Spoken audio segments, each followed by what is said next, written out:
నిర్మల్ జిల్లా Khanapur municipality chairman vice చైర్మన్లపై వచ్చిన అవిశ్వాసంపై అధికారులు విచారణ చేపట్టారు. ఇక గత ఏడాది చైర్మన్ వైస్ చైర్మన్లపై 9 మంది కౌన్సిలర్లు అవిశ్వాసం పెట్టారు. అయితే దీనిపై హైకోర్టులో స్టే విధించడంతో వారికి ఊరటలు దక్కింది. అక్టోబర్ నెలలో స్టే ఎత్తివేయడంతో ఈ అంశం మళ్లీ తెరపైకి వచ్చింది.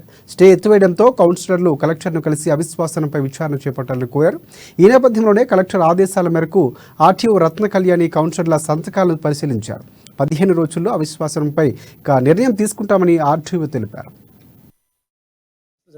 అవిశ్వాస తీర్మానానికి ఆర్టీఓ గారు మేము ఏదైతే గత సంవత్సరం 9 మంది కౌన్సిలర్లను కలిసి ఖానాపూర్ అభివృద్ధి కుంటుపడుతుంది, వైస్ చైర్మన్ గారు అభివృద్ధి పాల్పడుతున్నారని చెప్పిన కాన్సెప్ట్ తోని మేము పార్టీలకు ఖచ్చితంగా అందరం కలిసి అవిశ్వాస తీర్మానం పెట్టడం జరిగింది. కానీ వాళ్ళు కోర్టుకు వెళ్లి చేదెచ్చి కాలక్షేపం చేయడం జరిగింది. అదేవిధంగా కోర్టుల సుఖ వాళ్ళకి చెంపబెట్టయినట్టు అక్టోబర్ 15 నాడు కోర్టు కొట్టేయడం జరిగింది. దాని పర్యాసంగా మేము కలెక్టర్ గారికి 9 మంది కౌన్సిలర్ వెళ్లి మళ్ళీ మొరపెట్టుకుని, సార్ అభివృద్ధి కుంటుపడుతుంది, ఖానాపూర్ అవినీతిమయం అయిపోయింది కాబట్టి వెంటనే అవిశ్వాస నోటీస్ ఇచ్చి మాకు న్యాయం చేయాలని చెప్పని కోరడం జరిగింది. వెంటనే కలెక్టర్ గారు స్పందించి ఏదైతే గైడ్ లైన్స్ ఉన్నాయో గైడ్ లైన్స్ ప్రకారం పార్టిసిపేట్ చేసి ఆర్డీఓ గారి పిఓగా అపాయింట్ చేసి నిన్న 9 మంది కౌన్సిలర్ అవిశ్వాసం పెట్టినటువంటి కౌన్సిలర్లను పిలిపించి మీటింగ్ ఏర్పాటు చేసి సంతకాలు మీ అయినా మీరు పెట్టినరా అని చెప్పని లిఖితపూర్వకంగా తీసుకొని మళ్ళీ సంతకాలు పెట్టుకొని ఏర్పాటు చేయడం జరిగింది. మళ్ళీ ఏదైతే ఉందో ఖానాపూర్ మున్సిపల్ ప్రజలందరూ సంతోషంగా ప్రకటిస్తున్నారు. ఎందుకంటే ఖానాపూర్ మున్సిపాలిటీ అంతా అవినీతిమయం, దౌర్జన్యాలు, ఆల్రెడీ లేఅవుట్లు, అక్రమ సంపాదన పెట్టుకున్న ధ్యేయంగా చైర్మన్ వైస్ చైర్మన్ చేసింది. కాబట్టి ఎప్పుడైనా ప్రజలందరూ